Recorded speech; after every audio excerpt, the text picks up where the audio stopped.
and welcome to History at Night. The word pirate usually brings to mind a very specific image, doesn't it? A daring hero with a parrot on his shoulder, a treasure map in his pocket, and a sword in his hand. We imagine a life of thrilling adventure, complete freedom, and chests full of gold coins buried on a deserted island. But the real life of a pirate during their famous golden age, in the early 1700s, was usually not romantic at all. It was a life chosen out of desperation to escape the terrible, almost slave-like conditions on merchant ships or in the King's Navy. It was a world of extreme boredom, sickness, and hard work, only interrupted by moments of intense danger. So tonight, we will leave the legends behind and see what it was really like. We will step aboard one of these crowded wooden ships and explore the surprising democratic rules that they lived by. We'll learn about the simple food they ate, the fears they faced, and why so many ordinary men chose a short, risky life under the black flag instead of a long, unhappy one serving a king. But before we dive in, please take a moment to like the video and subscribe. It's a simple and wonderful way to support the channel, and it means a great deal to me. I'm also always curious to know where in the world and at what time you're joining me tonight. So I'd really love to hear from you in the comments. And now settle in. Let the noise of the modern world fade away, and let us travel back to a time of tarred rope, black powder, and open sea. Our story doesn't begin with a pirate. It begins with an ordinary person. Let's imagine that you are this person. You are not a hero, not a villain. You are simply a sailor, somewhere in your early 20s, and your entire world is this small, damp, wooden ship, creaking its way across the vast and empty Atlantic Ocean. It is 2 hours before dawn, and you are already exhausted. You were woken an hour ago, not by a gentle shake, but by the sharp bark of the boatswain, the senior sailor in charge of the deck crew. Your hands are raw, blistered and healed and blistered again, from hauling on the coarse, salt-stiffened ropes that control the massive sails above. The air is cold and heavy with salt spray that never seems to dry, chilling you to the bone. Every muscle in your back and shoulders aches from the relentless work of the previous day, and the day before that, and every day for the past 6 months since you left port in Bristol. This is your life on a merchant vessel in the year 1716. It is not a life of adventure. It is a life of unending, back-breaking labour. You and the few dozen other men on board are a tiny human island in an endless ocean, and your work never stops. You are constantly adjusting the rigging, climbing high into the masts on swaying ropes to furl or unfurl sails, with nothing but 100 feet of empty air and churning sea below you. You work the pumps to expel the foul, stagnant bilge water that constantly seeps into the hull. You scrub the decks, you mend the sails, you tar the ropes. You do this day in and day out, in blistering sun and freezing rain. For this ceaseless labour, you are paid a pittance, and even that payment is not guaranteed. As a sailor on a merchant ship, you are not paid your wages until the voyage is completely over. If the ship sinks, you get nothing. If you die of disease or accident halfway through the journey, your family back home gets nothing. And if you make it all the way back to port, the captain, a man with absolute authority, can easily cheat you. A captain can invent fines for supposed infractions, a misplaced tool, a moment of perceived laziness, and deduct them from your hard-earned wages. You have seen it happen on every voyage. Men who worked for a year straight, only to end up with a few shillings in their pocket, just enough to get drunk for a night before signing on to another ship to do it all over again. The food is worse than the pay. Your daily ration is a biscuit, called hardtack, which is little more than flour, water and salt, baked into a cracker as hard as a piece of wood. It has to be soaked in water or beer just to be chewed, and it is almost always infested with weevils, small black beetles that lived in the barrels of flour. The meat is salted beef or pork stored for months in barrels, so saturated with salt that it has to be scraped and soaked for hours before it can be choked down. The water is the worst of all, stored in wooden casks where it quickly becomes stagnant, green and slimy. This diet of salt and starch, with no fresh fruit or vegetables, leads inevitably to scurvy. You have seen men suffer from it. You have seen their gums bleed, their teeth fall out, their old wounds reopen, their minds grow confused, all from the lack of simple nourishment. And looming over all this hardship is the constant threat of discipline. The captain of a merchant ship is a king in his floating kingdom. His word is law, and his primary tool of enforcement is the whip. The cat o' nine tails, a whip with multiple knotted lashes, can turn a man's back into a ruin of bleeding flesh for the smallest offence. Arguing with an officer, being too slow to climb the rigging, or even just being disliked by the captain, is enough to warrant a flogging. There is no trial, no appeal, just the sharp whistle of the lash and the brutal, searing pain. You know you are lucky, in a way. You chose this life. Many sailors in the King's Royal Navy did not. They were pressed into service, kidnapped from the streets of a port town, or taken from another ship at sea and forced to serve. In the Navy, the discipline is even harsher, the work just as hard, and you have the constant added terror of being killed in a naval battle, your world exploding in a shower of cannonballs and wooden splinters. So this is your world, a world of constant work, terrible food, stolen wages, and arbitrary, brutal punishment. Your future holds nothing more than an endless cycle of these miserable voyages until the sea or sickness finally claims you. Piracy to you is not a romantic notion. It is a whisper, a rumour, a story told by other sailors in hushed tones. It's a dangerous path, yes, but it is a different one. One grey morning, as you are squinting at the horizon, you see it. A strange sail, a fast-moving ship, closing on your vessel with an unnerving speed. It flies no colours you recognise. As it draws closer, the men around you begin to murmur, their faces pale with fear. They know what this might be, but for you, buried beneath the fear, a different feeling begins to stir. A small, dangerous spark of something else entirely. The ship grows larger, slicing through the waves, with a purpose your own vessel lacks. It's a sloop, a smaller, faster, and more nimble ship than your bulky merchantman. You notice it's crowded with men, far more than would be needed for a simple trading voyage. The captain of your ship is shouting orders, his voice tight with fear. The men around you move with a panicked energy. Then, the moment of truth arrives. A puff of white smoke blossoms from the side of the approaching sloop. A second later, you hear the deep boom of a cannon, and a cannonball skips across the water just in front of your ship's bow. This is a warning shot, a clear and universal signal on the high seas that means stop your vessel, or the next shot will not be a warning. Your captain is no fool. He knows his ship is slower, his crew is smaller, and his few small cannons are no match for the firepower of a dedicated pirate vessel. To fight would be suicide. His cargo is insured by wealthy men in London. His life is not. He gives the order to strike the colours, to lower your ship's flag in a sign of surrender.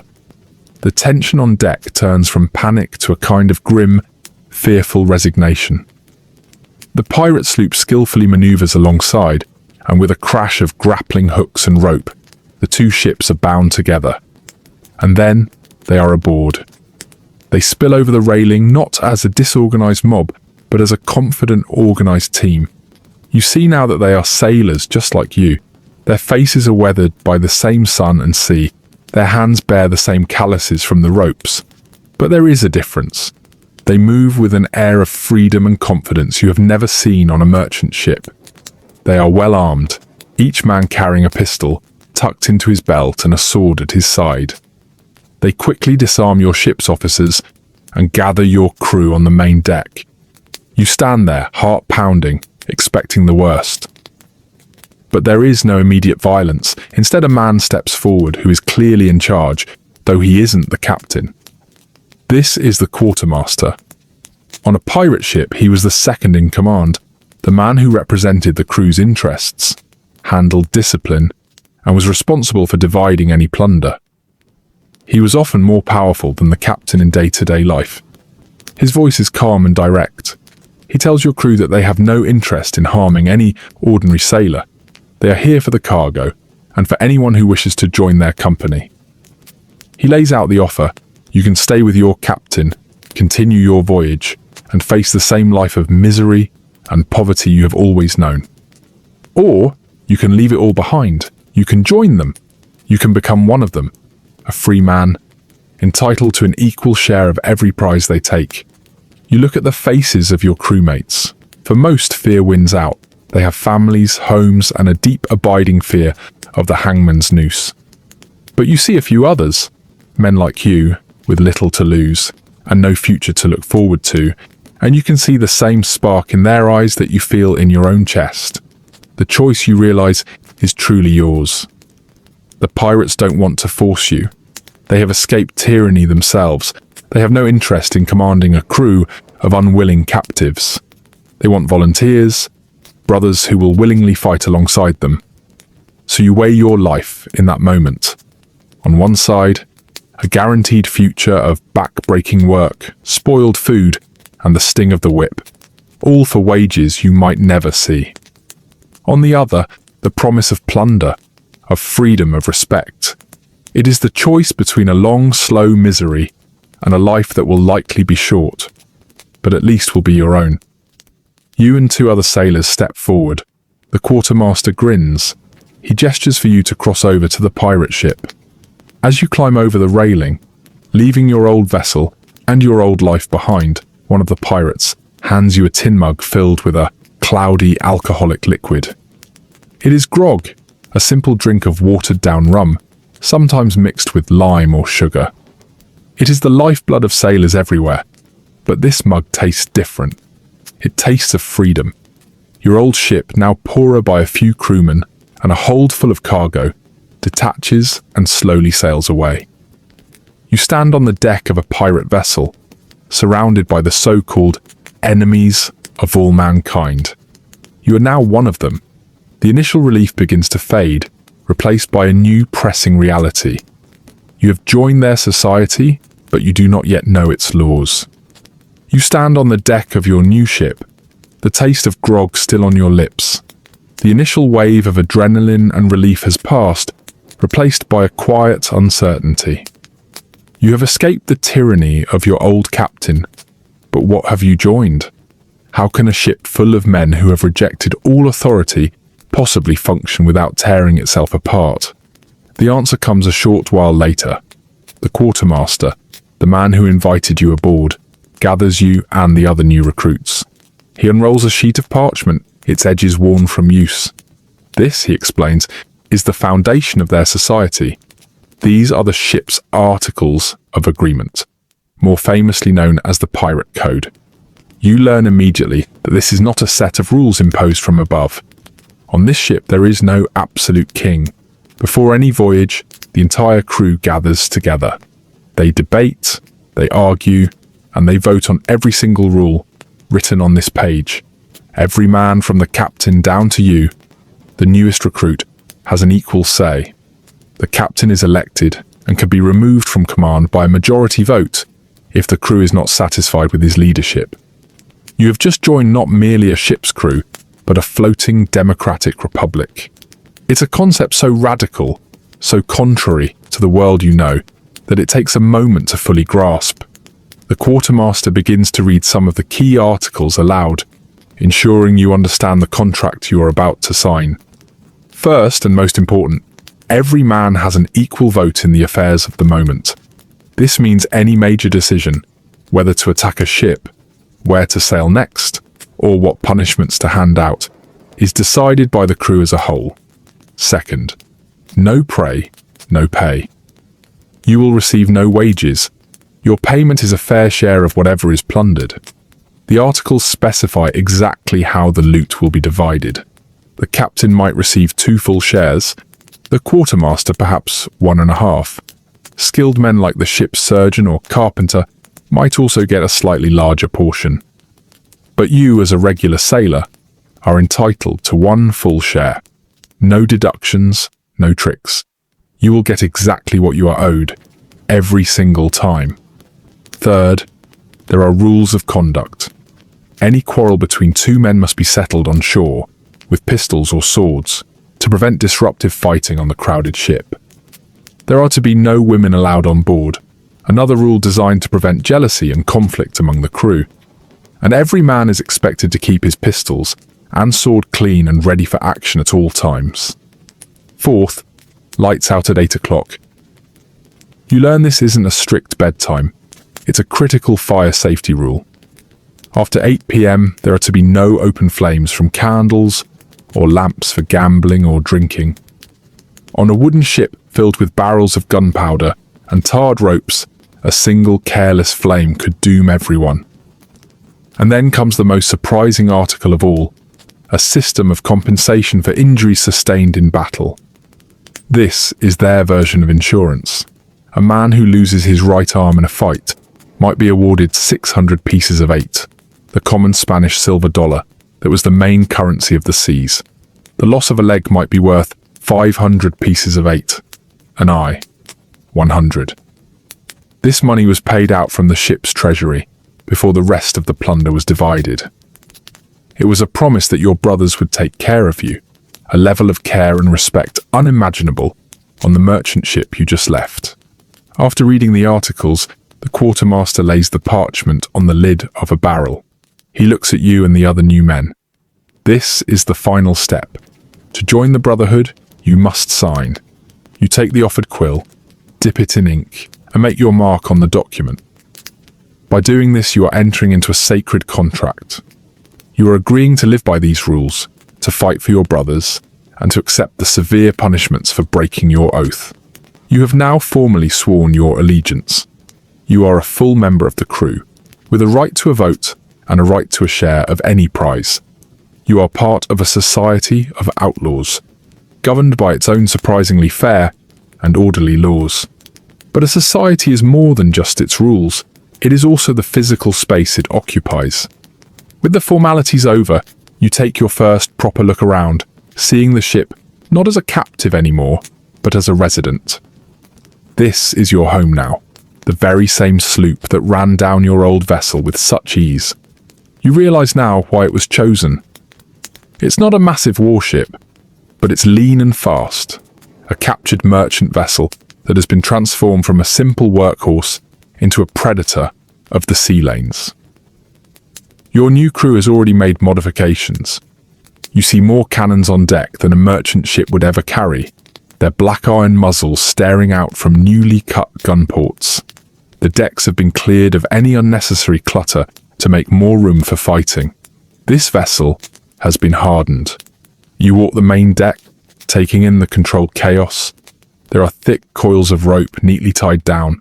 There are pyramids of iron cannonballs secured with netting.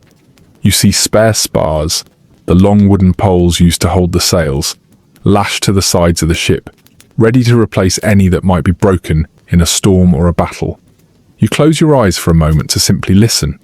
You hear the constant deep groan of the ship's timbers, like an old man's sigh. You hear the rhythmic lapping of the waves against the hull, a sound that will be with you day and night. Above, you hear the sharp snap of the canvas sails as they catch the wind, and the high, lonely cry of a seabird. It is a symphony of wood, wind, and water. The smells are just as strong. The clean, sharp scent of the salt spray mixed with the pungent, almost medicinal smell of the tar used to waterproof the ship's wood and ropes.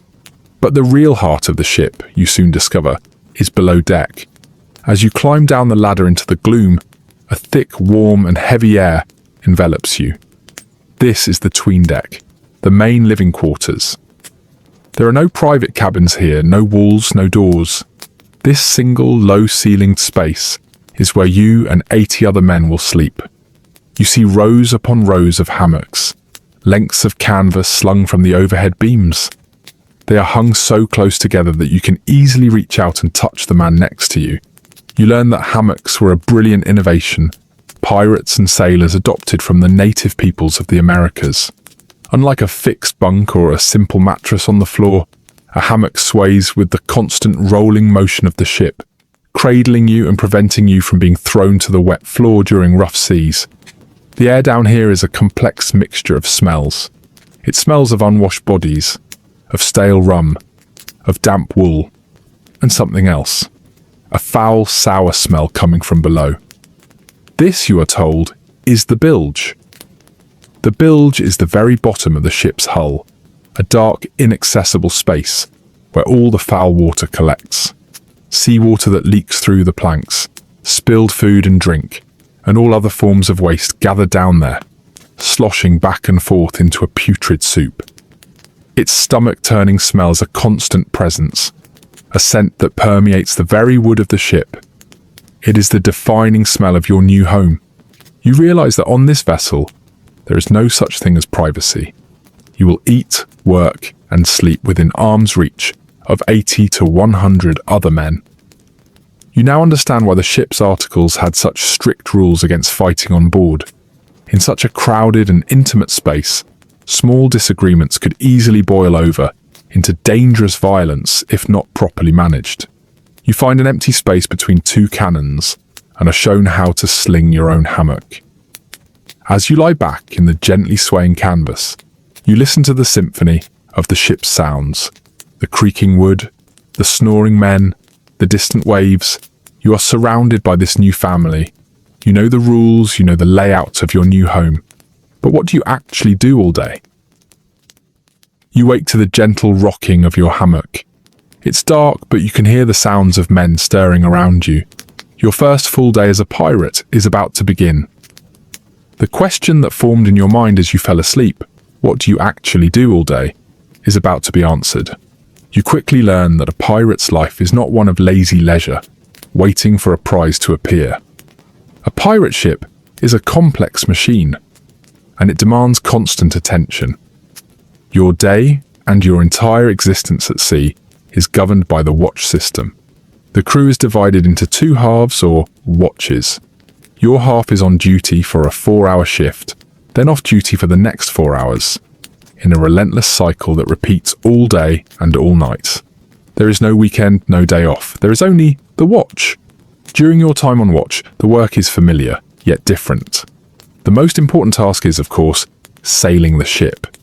You and your watchmates are constantly trimming the sails, pulling on ropes to adjust their angle to catch the wind in the most efficient way possible. It's a delicate art, a constant conversation between the crew, the sails, and the wind. But most of the work is maintenance. Endless, repetitive, but vital maintenance. You spend hours sitting on the deck with a mallet and a chisel, performing a task called caulking. This means hammering sticky, tarred rope fibers called oakum into the seams between the wooden planks of the deck and hull. It's a slow, tedious job, but it's what keeps the ship from taking on water and sinking. Other days you are sent aloft with a bucket of tar to coat the rigging, protecting the thick ropes from being destroyed by the relentless sun and salt spray. You scrub the decks not just to keep them clean, but to scour away the slippery green algae that grows in the damp sea air. You check the cannons, making sure they are secure, that the mechanisms are clean, and that the gunpowder stores nearby are kept perfectly dry. Sometimes you are assigned lookout duty. You climb the rigging, high up to the crow's nest, a small wooden platform at the top of the main mast. From here you are the eyes of the ship. The view is immense, a 360-degree panorama of nothing but the endless shifting blue of the ocean. Your job is to stare into that emptiness for hours, searching for the one thing that matters, another sail. It is a lonely, hypnotizing task. When your 4-hour watch is finally over, you are relieved by the other half of the crew. But your time off watch is not truly for leisure. This is when you eat your rations. This is when you must find time to sleep, to gather your strength for the next shift. And this is when you perform your own personal maintenance, sharpening your knife, mending a tear in your shirt, or washing your clothes in a bucket of seawater. After 4 hours of hard physical labor, the desire for sleep is often overwhelming. The tasks themselves are nearly identical to the work you did on the merchant ship. And yet everything is different. There is no boatswain screaming insults at you. There is no officer threatening you with the whip for a minor mistake. The men work together with a quiet efficiency. They know the ship is their own. A well-maintained vessel is a faster vessel, more likely to catch a prize. A clean cannon is a weapon that will fire true when it's needed. You are not working out of fear, you are working for a shared purpose. You are a shareholder in this enterprise, and the work you do directly contributes to your own potential fortune. The mood is lighter, the conversations are freer. You are treated as an equal, a brother. The days begin to bleed into one another, marked only by the changing of the watch and the position of the sun. The rhythm of work, eat, sleep, work becomes your entire world. You realize that the great enemy on these long voyages between prizes is not the Royal Navy, nor is it the storm. It is the vast, soul-crushing boredom of the open sea. As you fall into this routine, you begin to observe the men around you more closely. You see how this society truly functions. You see that the captain is respected, and his orders are followed in battle. But in the day-to-day life of the ship, it is the quartermaster that the men listen to. It is the quartermaster who settles disputes, who distributes the rations, who seems to hold the true balance of power. As the weeks pass, you begin to truly understand the answer to the question that has been forming in your mind. How does a ship full of outlaws govern itself? You see now that it is not one man who leads, but two, in a delicate and ingenious balance of power, specifically designed to prevent the kind of tyranny you escaped. First, there is the captain. You notice that he is treated with a certain respect. He is the expert sailor, the master navigator, the man who can read the waves and the stars. His primary job is to guide the ship and to command it in battle. He is, in essence, the ship's war chief. When a potential prize is spotted on the horizon, a change comes over the ship. The democratic, almost casual atmosphere instantly sharpens. In that moment, the captain's authority becomes absolute. His orders are obeyed instantly, and without question, by every man on board. He decides the angle of attack, when to fire the cannons, and when to board. During a chase or a battle, he is the undisputed king of the vessel. This is a practical matter. In the chaos of combat, there is no time for a debate or a vote. The crew puts their trust in his skill to win the prize and keep them all alive. But here is the crucial difference. As soon as the battle is over, his absolute power vanishes. He steps back and once again becomes a man among equals. He is still the captain, but he cannot order a man flogged for a minor insult. He cannot change the destination of the ship on a whim. He cannot even claim the largest portion of the captain's cabin for himself without the crew's agreement. He was elected to his position, and if he proves to be a coward in battle or consistently fails to find prizes, the crew can hold a vote at any time and depose him, electing a new captain in his place. The true power in the day-to-day life of the ship, you learn, belongs to the quartermaster. He is the peace chief. While the captain is the crew's leader, the quartermaster is the crew's advocate.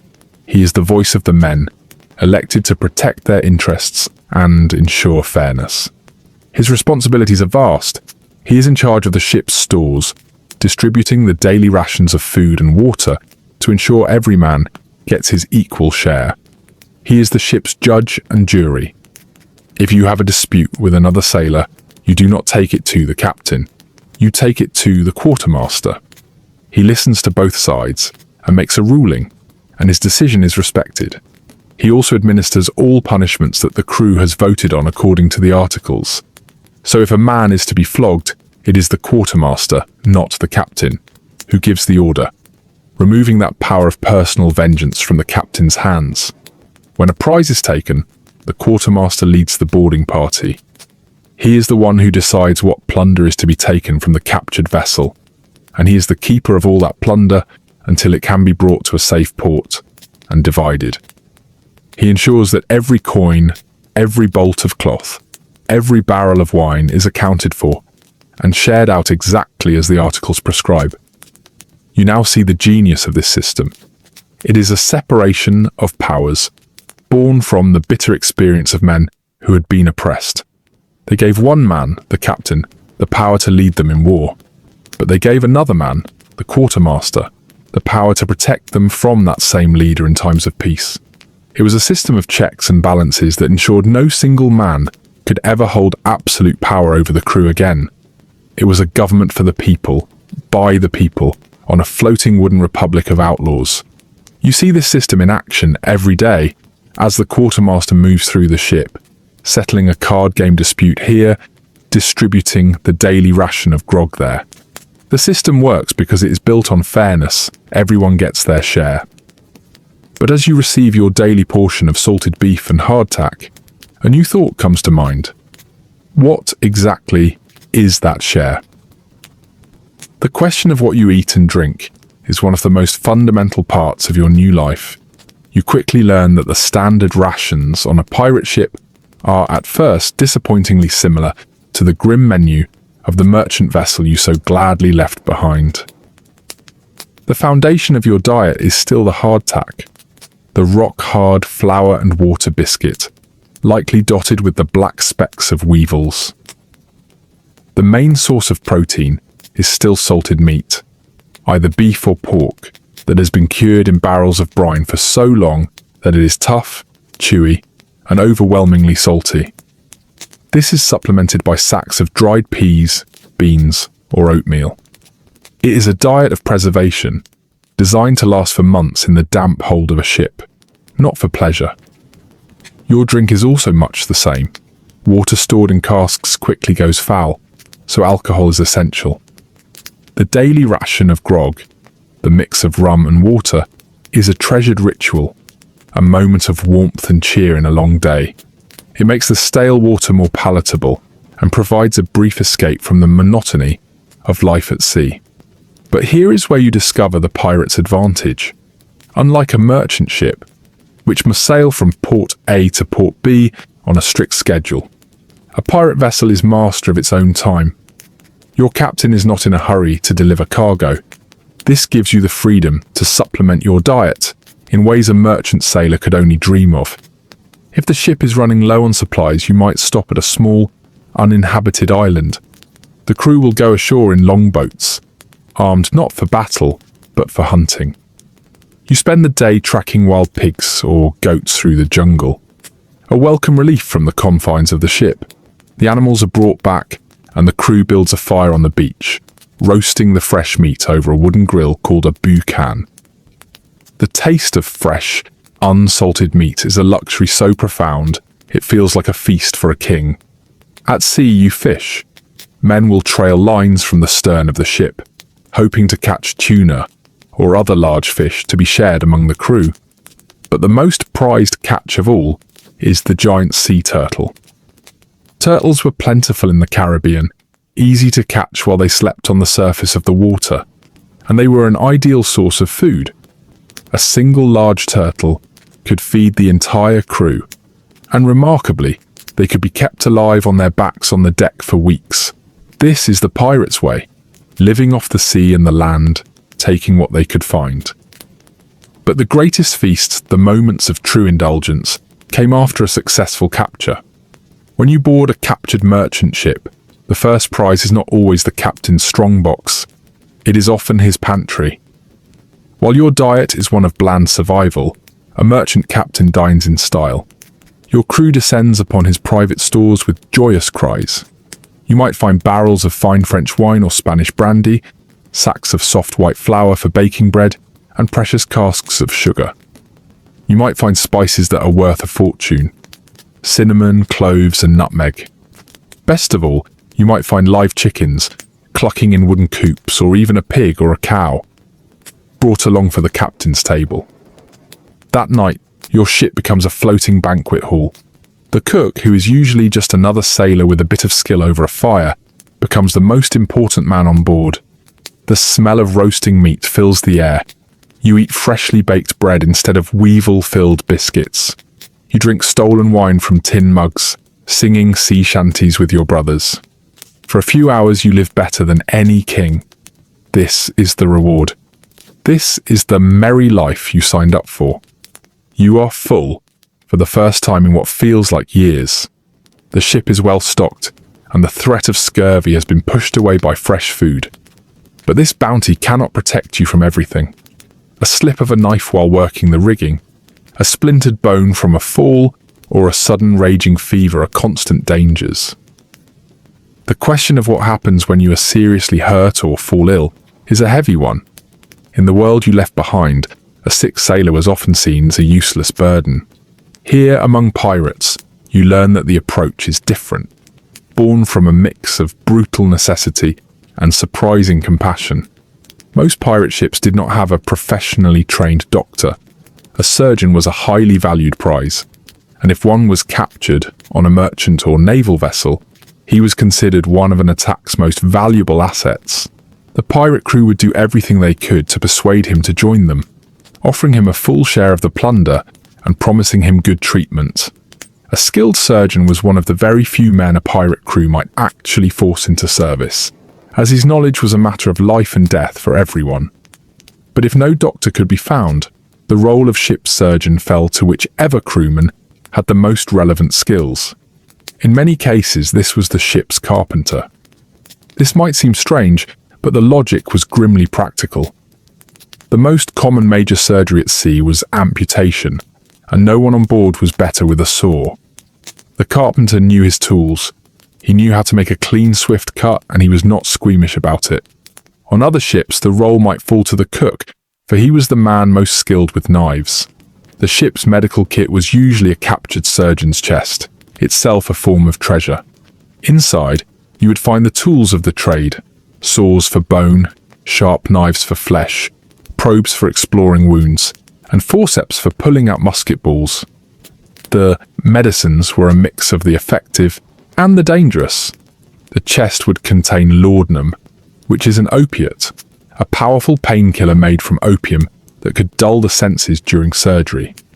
It might also contain mercury, which was a common but toxic treatment for venereal diseases, and a variety of dried herbs and powders for treating fevers and infections. After a battle, the main deck could be transformed into a makeshift operating theatre. Wounded men would be laid out, and the surgeon would get to work. His methods were direct and brutal. A deep cut from a sword would be stitched shut with a simple needle and thread. To stop bleeding and prevent infection in a world without antibiotics, the surgeon would perform a cauterization, sealing the wound by applying a red-hot piece of iron or a dollop of hot tar directly to the flesh. The smell of burning skin and the screams of the patient were a common aftermath to any fight. For a limb shattered by a cannonball or a musket shot, there was usually only one option: amputation.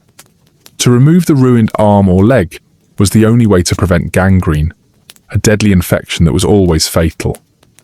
You would be given a large dose of rum or laudanum to numb the pain, and a leather strap to bite down on to keep from biting through your own tongue. Your crewmates would hold you down, and the carpenter surgeon would work as quickly as he could. The survival rate for such procedures was low, but it was better than the certain death of infection. Common sicknesses like fevers and dysentery could sweep through the crowded, unsanitary ship with terrifying speed. And scurvy, the disease caused by a lack of vitamin C, was a constant threat on long voyages without fresh fruit. While pirates were generally better fed than other sailors, they were not immune. But here once again, the Pirate Code offered a unique form of protection. As you learned when you signed the articles, there was a system of compensation. Your crewmates would care for you as best they could. But if you lost an arm, a leg, or an eye in service to the ship, you were financially compensated for your loss. You were a brother, and you would not be abandoned. This rudimentary system of medicine and insurance was a lifeline. But the best way to avoid the surgeon's knife was to avoid trouble in the first place. This meant moving efficiently across the sea, finding prizes quickly, and knowing the route to a safe port. To do that, your ship needed more than just strong backs and sharp swords. It needed a keen mind and an understanding of the heavens. You now understand how the ship is governed, how it is maintained, and how its crew is cared for. But all of this would be for nothing if the ship could not find its way. In the seemingly endless expanse of the ocean, with no roads and no landmarks, the art of navigation was perhaps the most vital skill on board. Getting it wrong meant more than just missing a prize. It meant starvation, thirst, and being lost at sea forever. The responsibility for this crucial task fell to the captain, and if the crew was lucky, a sailing master. The sailing master was a highly skilled officer whose entire job was to know the ship's position and plot its course. On your ship, the captain himself handles this duty. He is the navigator, and the lives of the entire crew rest on his calculations. His tools are a mixture of the simple and the ingenious. His most prized possessions are his nautical charts. These are not treasure maps marked with an X. They are precious documents, hand-drawn on parchment, often stolen from the captains of captured ships. They show the outlines of coastlines, the locations of known islands, and warnings about dangerous currents or hidden reefs. They are frequently inaccurate, but they are the best guide you have. To know your direction, you have the magnetic compass. But direction is only half the problem. You must also know your speed. For this, the navigator uses a clever device called a chip log. It consists of a small weighted piece of wood, tied to a long rope with knots tied at regular intervals. The chip is thrown from the back of the ship, and as the vessel moves forward, the rope unspools. Using a small sandglass to measure a precise amount of time, the navigator counts how many knots pass through his fingers. This tells him the ship's speed in knots, a unit of measurement still used by sailors today. With these tools, the navigator can determine your latitude, your position north or south of the equator. Using an instrument like a quadrant or an astrolabe, he can measure the angle of the sun at high noon, or the height of the North Star at night. This angle changes depending on how far north or south you are, allowing him to calculate your latitude with reasonable accuracy. But there was one great, unsolved mystery of the seas during your time: longitude, your position east or west. There was no reliable instrument, no simple trick, to know how far east or west you had travelled. This was the single biggest navigational challenge of the age. To overcome this, sailors relied on a method called dead reckoning. It was more of an art than a science. You start from a known position, for example, the island of Jamaica. You know you are sailing east thanks to the compass. You know you are travelling at 5 knots thanks to the chip log.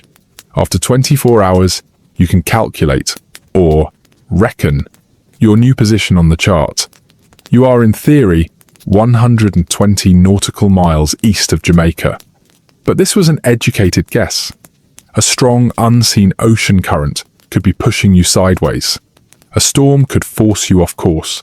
A small error in measuring your speed could grow larger and larger over days and weeks, until your calculated position on the chart and your true position in the world were miles apart. The navigator's job was a constant, careful process of calculation, observation, and intuition. A truly great navigator also read the natural world. The colour of the water could hint at its depth. The types of birds circling the ship could indicate that land was near. The patterns of the clouds and the direction of the ocean swells could whisper secrets about distant weather systems. It was a science of reading clues that the ocean provided. You now understand the immense skill it takes to guide your floating home. Day after day, you watch the horizon, a line that never changes. The navigator's art is what gives you all hope that this emptiness will eventually end. As you scan the sea, you are no longer just looking for a ship. You are looking for a target. The cry from the crow's nest has electrified the ship. Sail ho! The captain, using his spyglass, confirms the target. A heavily loaded merchant vessel, sitting low in the water. It is the prize you have all been waiting for. Your ship, being faster and more agile, begins the chase. As you close the distance over the next hour, you see that your ship is flying the English flag, the Union Jack. This, you learn, is the first step in the hunt. Deception. It's a common trick. A pirate ship might fly the colours of any nation, or no flag at all, to appear as a friendly vessel. The goal is always the same: to get as close as possible without causing alarm. closing off the target's avenue of escape. The merchant ship's crew sees you, but they have no reason to panic yet. To them, you are just another English ship on the open sea. Then the time for pretense is over. You are close enough now. The merchant ship is within range of your cannons, and they can no longer outrun you. On your captain's command, the false flag comes down. For a moment your mast is bare. The men on the other ship must be watching, their stomachs tightening with dread, wondering who you are. And then a new flag is brought on deck. It is bundled and ready. It is attached to the rope and hoisted up the mast for all to see. It is the flag that has come to be known as the Jolly Roger. This flag is the most powerful weapon in the pirate arsenal, more powerful than any cannon. It is a tool of psychological warfare, and its message is brutally clear. You learn that the term Jolly Roger doesn't refer to just one design, but to any flag used by pirates to declare their identity. The most common flag is a simple, stark black one. In the language of the sea, black is the colour of death. It is the direct opposite of the white flag of surrender. Navies would sometimes use a black flag to signal that they would give no quarter, meaning they would take no prisoners. By flying the black flag, your ship is making a promise of violence. It is announcing to your target, "We are not bound by the laws of any nation. We are a society of our own, and we live by our own rules." Even more terrifying is the red flag. A red flag is a signal of pure rage. It means that the pirates will give absolutely no mercy, and that they intend to kill everyone on board. It is a declaration of total, merciless war. And then there are the symbols. The skull and crossbones is the most famous, and its meaning was instantly understood by any sailor. The skull is death, the crossbones the same, but there were many variations, each a unique brand for a particular pirate captain.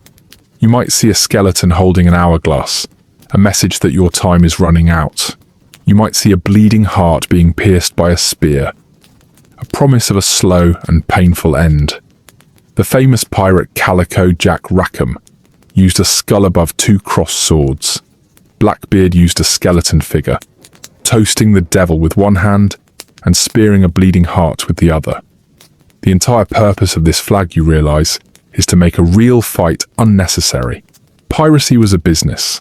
A bloody battle meant damaged ships, wasted ammunition, and a dead or wounded crew, which would reduce the number of men to share the work and the prize. The ideal pirate attack was one in which no one got hurt. The Jolly Roger was the tool to achieve that. It was an advertisement. The more fearsome a captain's reputation, and the more terrifying his flag, the more likely a merchant crew was to surrender without a fight. The flag said, "We are what you fear most. We have left your world and its laws behind. We do not fear death, so you should certainly fear us. Surrender your cargo now, and we may let you live to see another day.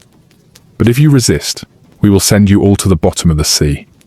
You watch as the black flag, your flag, rises to the top of the mast and unfurls in the wind. Across the water, you can almost feel the wave of terror that must be washing over the merchant ship's deck. They now have a terrible choice to make: surrender and hope for mercy, or fight and face the violence that your flag has promised. The captain of the merchant ship has chosen to fight. A puff of smoke from his vessel is followed by the sound of a small cannon firing in defiance. His shot is inaccurate, falling harmlessly into the sea. Your captain now gives the order to engage. This is the moment where his authority is absolute, and the entire ship becomes a finely tuned weapon under his command. The helmsman, the sailor steering your ship, expertly maneuvers your vessel. The goal is not a chaotic, head-on crash. It is a precise naval tactic known as crossing the T. This means positioning your ship so its side faces the front, or, even better, the back, the stern, of the enemy ship. The advantage is immense. It allows you to fire all the cannons on one side of your ship, a devastating attack called a broadside, at the enemy's narrowest point, while they can only fire a few, if any, cannons back at you. On your deck, the scene is one of controlled chaos. The quartermaster shouts orders, and the gun crews work with a practiced speed. They are not just loading simple cannonballs. For the first volley, they often use special ammunition designed not to sink the ship, but to cripple it. They might load chain shot, two smaller cannonballs linked by a metal chain. When fired, the chain spins through the air and acts like a giant scythe, tearing through the enemy's sails and rigging, rendering the ship impossible to steer. Or they might use grape shot, a canvas bag filled with dozens of small metal balls. When fired, it turns the cannon into a massive shotgun, designed to sweep the enemy deck clear of sailors. Your captain waits for the perfect moment. When the swell of the sea lifts your side of the ship, he gives the command. Fire! The world explodes in noise. The roar of a dozen cannons firing at once is a physical force, a deafening thunder that vibrates through the wood of the deck and into your bones. A thick, acrid cloud of black gunpowder smoke instantly blankets the ship, filling your nose and mouth with the smell of sulfur. For a moment you are blind and deaf, caught in a man-made storm. As the smoke clears, you see the devastating effect of your broadside. The merchant ship's main mast is cracked, its sails are in tatters, and there is chaos and confusion on its deck. They are crippled. Now you move in for the final phase. Your helmsman brings your ship right alongside the stricken vessel. Men stand ready with grappling hooks, large, heavy iron hooks attached to thick ropes. They hurl them across the gap, and the hooks bite deep into the wood of the other ship's railing. With a great heave, your crew pulls on the ropes, and the two ships grind together with a sickening crunch of timber. They are now bound together, a bridge created for the boarding party. While this is happening, a few of your crewmates with steady hands have climbed high into the rigging. They are the sharpshooters. From their perch, they use their long rifles to fire down onto the enemy deck, targeting any officers who are trying to rally the crew. Then, the quartermaster gives the final order. Boarders away! With a great cry, you and a dozen other men swarm over the railings. You have a pistol in one hand and a sword in the other. You know your pistol is good for only one shot, after which it is often more useful as a club. The real work is done up close with cold steel. The fighting is a confusing, desperate flurry of action, but it is usually very brief. The merchant crew is demoralized, outnumbered, and has little motivation to die for their captain's cargo. Faced with a wave of determined pirates, they quickly throw down their weapons and surrender. The fight is over in a matter of minutes. The captain of the merchant ship formally yields. Silence falls, broken only by the groans of the wounded and the crackle of small fires. The adrenaline begins to fade, replaced by the overwhelming smell of sweat, fear, and gunpowder. The prize is yours. With the captured ship's crew subdued and locked away, the adrenaline of the fight gives way to a focused and surprisingly disciplined process. This is not the chaotic, free-for-all looting you might have imagined. The quartermaster is now in complete command of the prize, and the first rule of piracy is strictly enforced. All plunder belongs to the company as a whole. You learn that any pirate caught hiding even a single coin or a small piece of jewelry for himself before the general division would face the harshest punishments. To be caught stealing from your crewmates was the ultimate betrayal. The entire system of trust and fairness that held the pirate brotherhood together relied on every man being honest at this crucial stage. The quartermaster and a small trusted team begin a thorough inventory of the captured vessel. You now see what plunder truly means. It is rarely a chest overflowing with gold coins. The real treasure is the cargo. The hold of the merchant ship might be filled with massive barrels of sugar or tobacco from the Americas, precious indigo dye from India, or fine silk textiles from the East. These goods were the bulk of the wealth, worth a fortune to the right buyer. But the plunder doesn't end there. The ship itself is a source of immense value. Its cannons, gunpowder, and cannonballs are vital for your own vessel's strength. Its sails, coils of fresh rope, anchors, and carpentry tools are all precious naval stores that are difficult to acquire on the open sea. Even the personal belongings of the captured crew and any wealthy passengers are collected.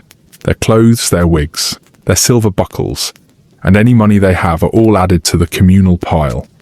Nothing is overlooked. Once the inventory is complete and all valuable goods have been transferred to your ship, you and your crewmates sail to a pirate-friendly port. This might be a bustling, lawless haven like Nassau in the Bahamas, or a quiet hidden cove where shady merchants are willing to trade. Here, the quartermaster and captain will negotiate the sale of the captured cargo, turning the barrels of sugar and bolts of cloth into hard currency. When all the goods have been sold, the most important ritual of pirate life begins. The entire crew is assembled on deck. The quartermaster stands before you all, with the total sum of the profits. The first order of business is to pay the ship's debts to its own crew. The compensation fund is opened. The man who lost an eye in the last fight is called forward and given his 100 pieces of 8. The man whose arm was crippled by a musket ball is given his payment. This promise, written in the articles, is always honoured first. It is the bedrock of your society. Once the wounded have been cared for, the remaining wealth is divided among the rest of the crew, according to the shares laid out in the articles. The quartermaster, holding a list of every man's name, calls you forward one by one. There is no secrecy, no backroom deals. The process is completely transparent. The captain receives his 2 shares, the quartermaster his 1.5. And then it is your turn. You step forward, and the quartermaster counts out your single full share of the prize into a heavy cloth bag. You feel the weight of the silver and gold coins in your hand. It is more money than you have ever seen in one place. It is more than you could have hoped to earn in 10 years of honest, back-breaking labour on a merchant ship. This is the moment that makes it all worthwhile. The fear, the boredom, the risk. It was all for this. This bag of coins is not just wealth. It is independence. It is respect. It is your reward, earned as a free man and given freely by your brothers. You now have your share. For the first time in your life, you are a wealthy man. Your ship is safely anchored in a harbour teeming with activity, and the long, disciplined months at sea are finally over. Now, the time for work is done, and the time for the merry part of a short life and a merry one is about to begin. The call goes out for shore leave. You and the rest of the crew pile into longboats and row towards the beach. The feeling of setting foot on solid ground after months of the sea's constant motion is a strange and wonderful sensation. You have arrived in a place like Nassau, in the Bahamas, the unofficial capital of the Pirate Republic. You quickly see that this is not a clean, orderly colonial town with cobblestone streets and government buildings. It is a chaotic, sprawling settlement of ramshackle wooden taverns, canvas tents, and hastily built huts, all crowded along a sandy beach. The air is thick with the smells of roasting meat, cheap rum, tobacco smoke, and the sweat of hundreds of unwashed bodies. There are no police here, no Royal Navy patrols, no governor to enforce the law. This is a place of absolute freedom and absolute chaos. Your share of the plunder, which felt like a fortune on the ship, now feels like a fire burning a hole in your pocket. You and your crewmates head for the place that is the heart and soul of any pirate haven, the tavern. Inside, the noise is deafening. The room is packed with pirates from a dozen different ships, all drinking, shouting, and laughing. You push your way to a rough wooden bar and trade one of your silver coins for a bottle of rum. Not the watered-down grog from the ship, but the raw, powerful spirit. The drink is strong and burns on the way down, but it is the taste of freedom and success. You see that a pirate's money is spent as quickly and fiercely as it is earned. In one corner of the tavern, a group of men are gambling, throwing dice against a barrelhead. Men who were brothers at sea, who would die for one another in a battle, are now intense rivals in a game of chance. You watch a man lose a month's worth of hard-won pay on a single roll of the dice, only to laugh, buy another drink, and challenge someone to a new game. This is the pirate mentality, you realize. Their life is a constant gamble. And so is their money.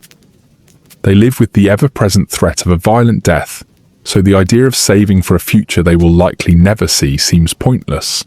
The philosophy is to live for this exact moment, with as much intensity as possible.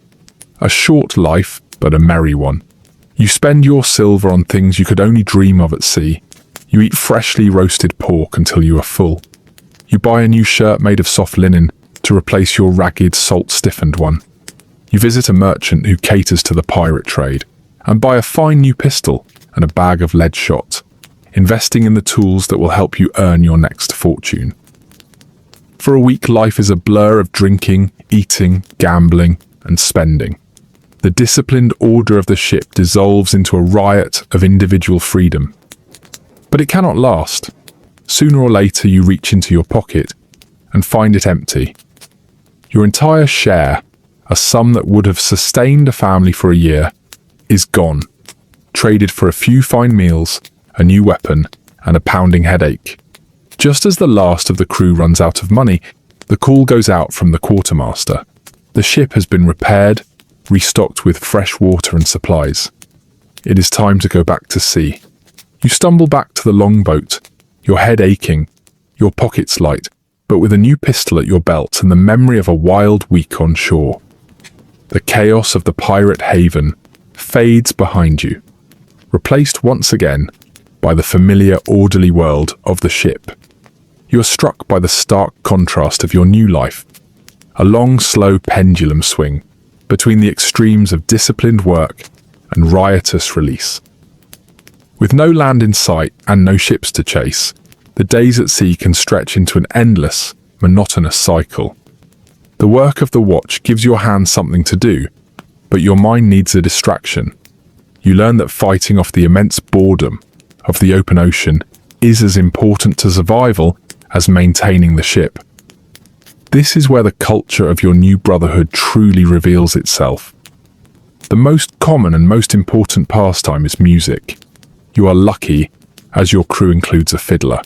He's a man valued almost as much as the ship's carpenter.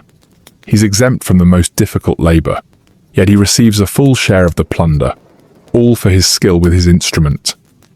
In the quiet evening hours, after the day's main meal, he will sit on a coil of rope on the deck, and the sweet, mournful sound of his fiddle will drift across the water, a lonely but beautiful sound in the vast emptiness. You learn there are two kinds of songs at sea. The first are sea shanties. These are not for entertainment, they are work songs. When a heavy sail needs to be hoisted, or the massive anchor needs to be raised by turning the capstan, a large wooden winch on the deck, a lead sailor, the shantyman, will sing out a line.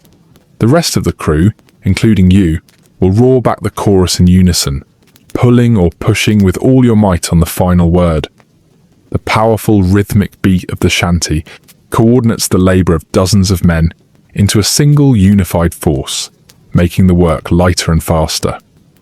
The second type of song is the forecastle ballad. The forecastle, or forecastle, is the forward part of the upper deck, where the crew often gathers during their off-watch hours. Here, a man with a good voice might sing a long narrative ballad.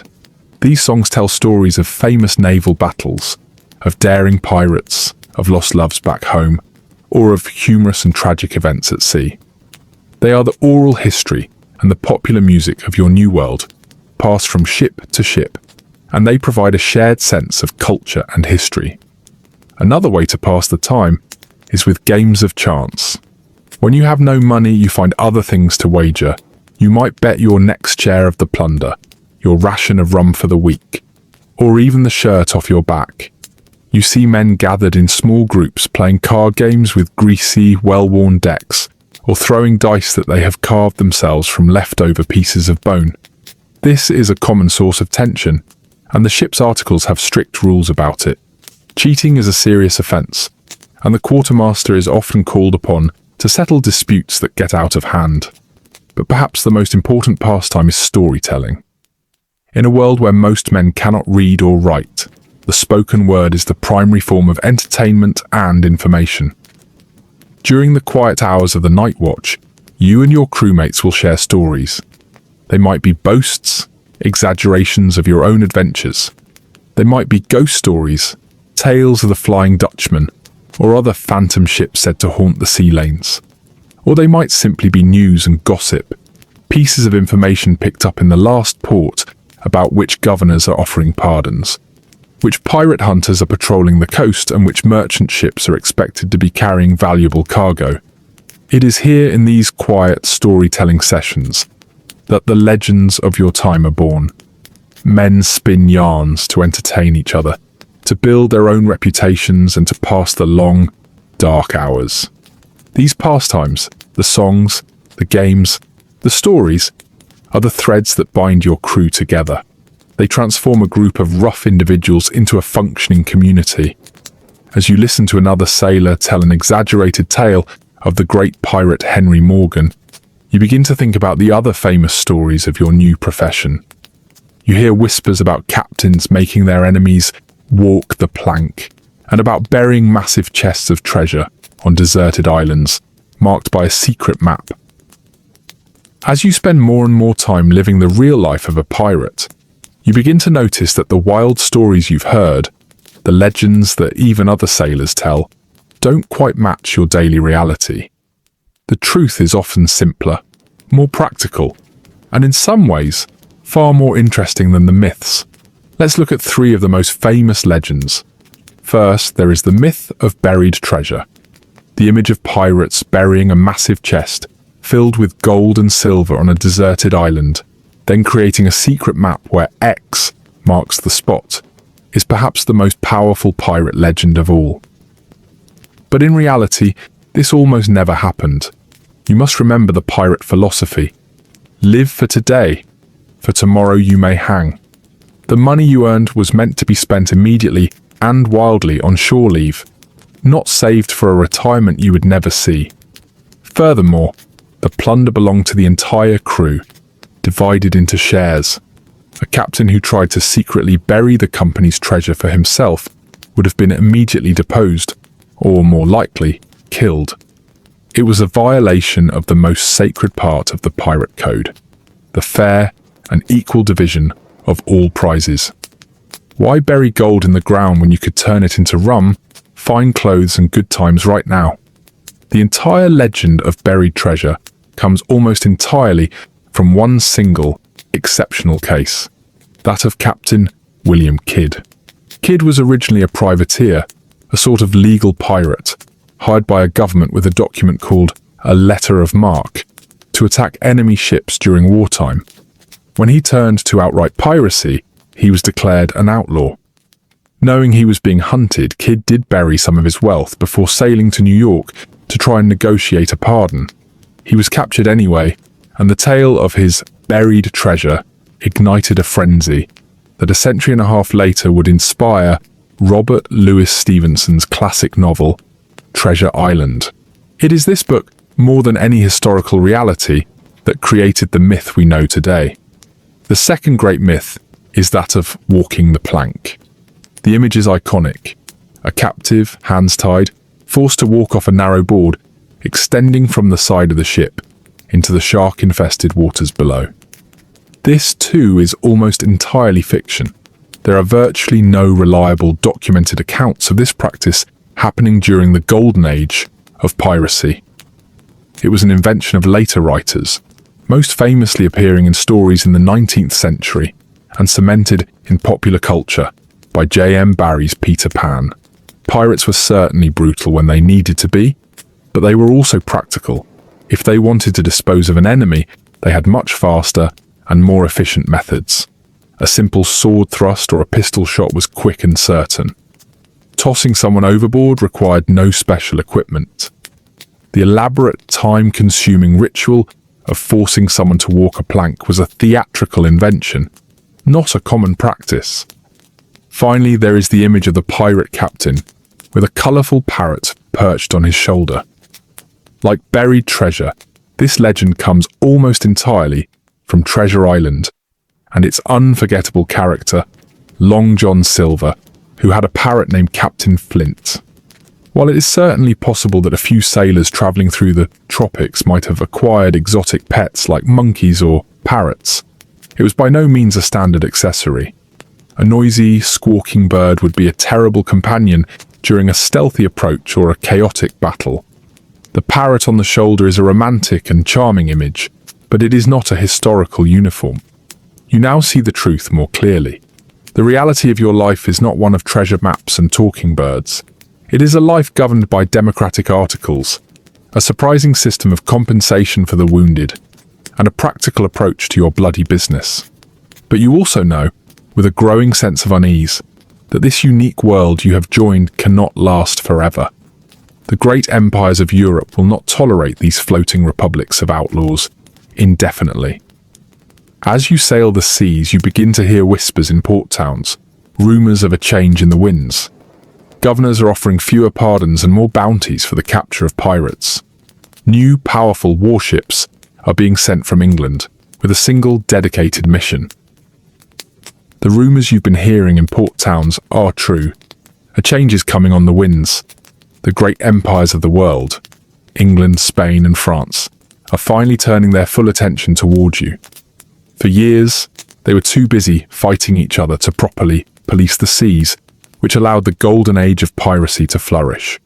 But now, treaties have been signed, and their powerful navies, no longer needed for massive fleet battles, have been given a new target: you. The authorities begin their campaign with a simple but effective strategy, offering a carrot before they use the stick. This carrot is the King's pardon. An official proclamation is issued from London, offering a full pardon to any pirate who surrenders to a colonial governor before a specific date.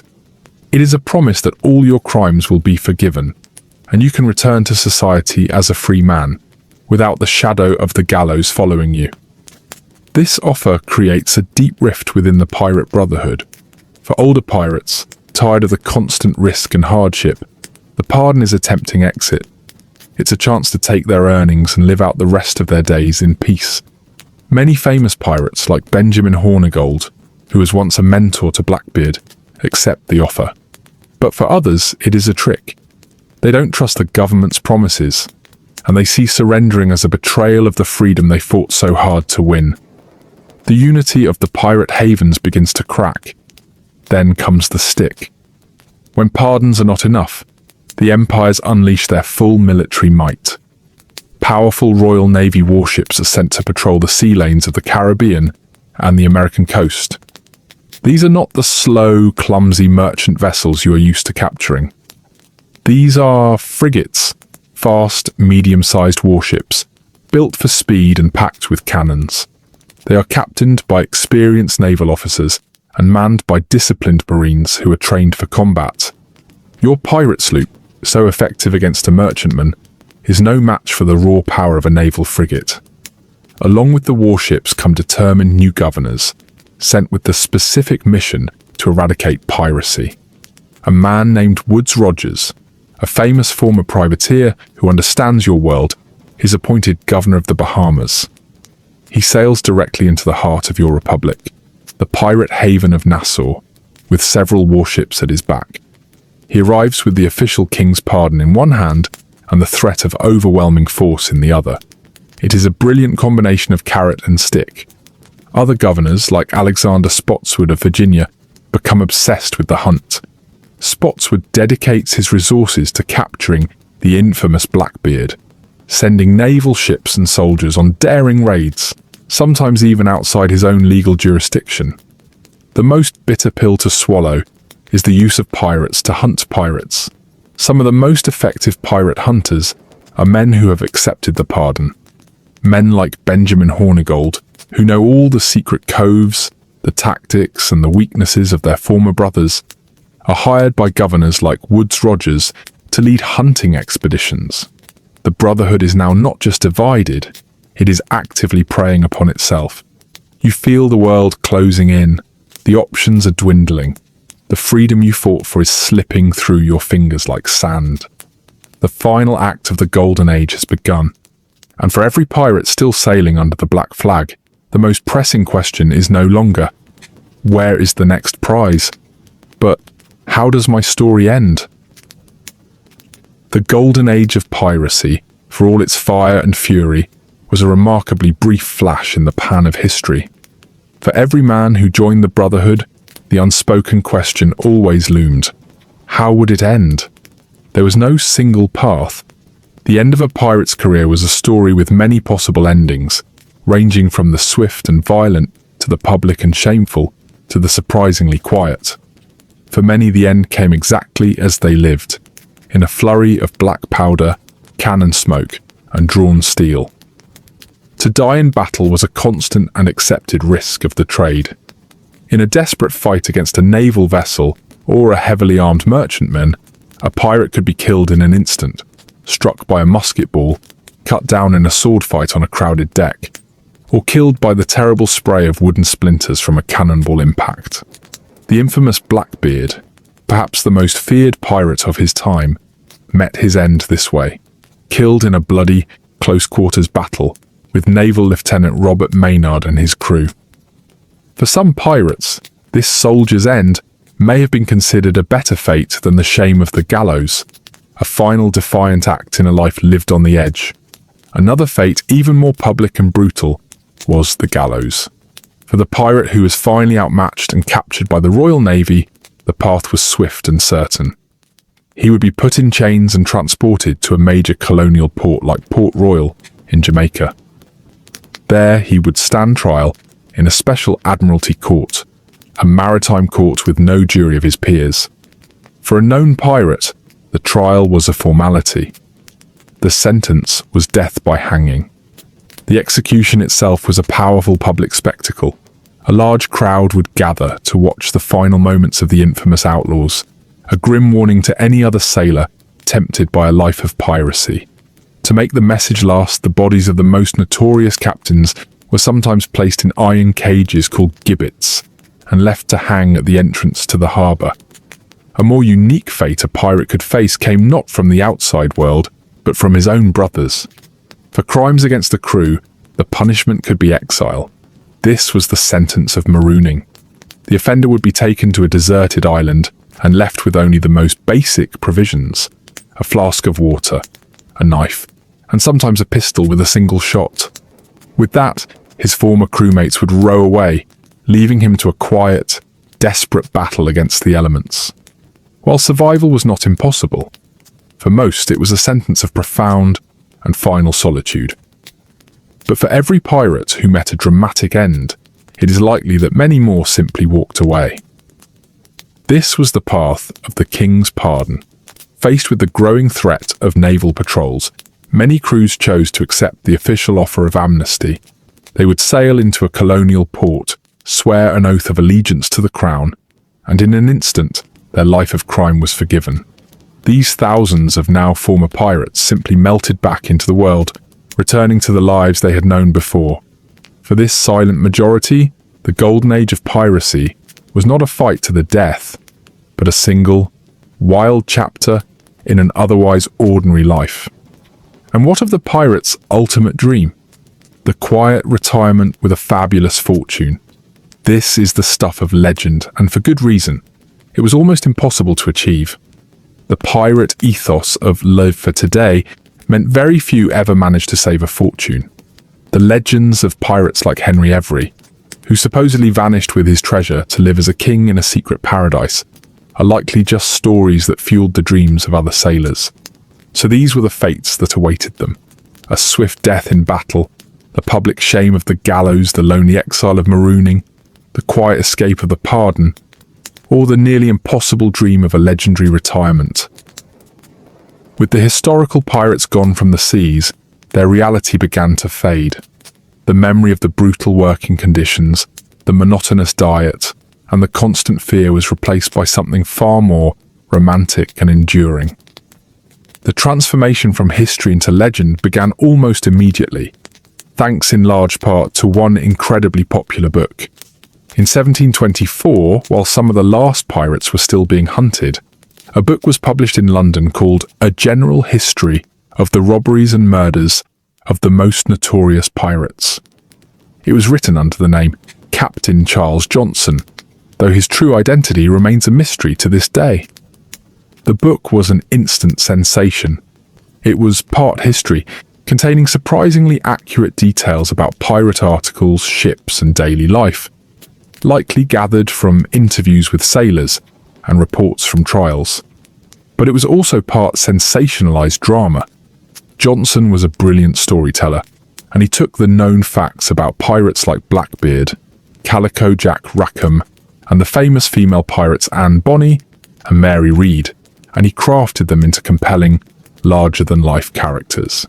He solidified their legends, creating the definitive versions of their stories that we still draw from today. This book was the first crucial step. It organized the chaotic history of piracy into a collection of thrilling biographies. For over a century, this was how the world saw pirates, as brutal but fascinating historical figures. Then, in the late 19th century, a second, even more influential author would take the torch. The Scottish writer Robert Louis Stevenson, looking for an adventure story to write for his stepson, drew upon the legends from Johnson's book and created his masterpiece, Treasure Island, published in 1883. This novel, more than any other work, is responsible for creating the modern myth of the pirate. Stevenson took the single rare historical case of Captain Kidd burying his treasure and made it the central goal of all piracy. The idea of a secret map where X marks the spot is a pure invention of Treasure Island. His most brilliant creation was the character of Long John Silver, the charismatic, one-legged ship's cook with a parrot named Captain Flint on his shoulder. Long John Silver became the archetype for every fictional pirate that would follow. He cemented the idea of the charming, friendly but treacherous pirate rogue, the talking parrot, the treasure map, the moral ambiguity. All of these classic tropes came from this one book. The final step in the transformation came in the 20th century with the rise of cinema. Hollywood took the romantic adventure of Treasure Island and made it visual. Actors like Errol Flynn in the 1930s and 40s created the image of the swashbuckler, the handsome, acrobatic hero who fights with a sword, swings on ropes, and always wins the heart of a beautiful lady. In these films, pirates were no longer dangerous outlaws, they were dashing heroes. This brings us to the pirate we know today, a direct descendant of Long John Silver and Errol Flynn. Captain Jack Sparrow from the Pirates of the Caribbean films. He is the complete package of the romantic myth, charming, witty, and a master swordsman, living a life of pure freedom and adventure. And so, the transformation is complete. The historical reality of the desperate, often miserable sailor who chose a short, brutal life out of a lack of better options has been replaced by the fictional ideal of the free-spirited adventurer. The real pirates may have only ruled the seas for a brief and violent generation, but their legend, the powerful story of ultimate freedom, rebellion, and a life without rules, has proven to be immortal. It is a story we continue to tell ourselves, perhaps because some small part of us still longs for a world with a blank space on the map, marked with an X. Thank you for joining me on this long journey tonight, from the harsh realities of a sailor's life to the birth of a timeless legend. Our voyage through history is now at an end.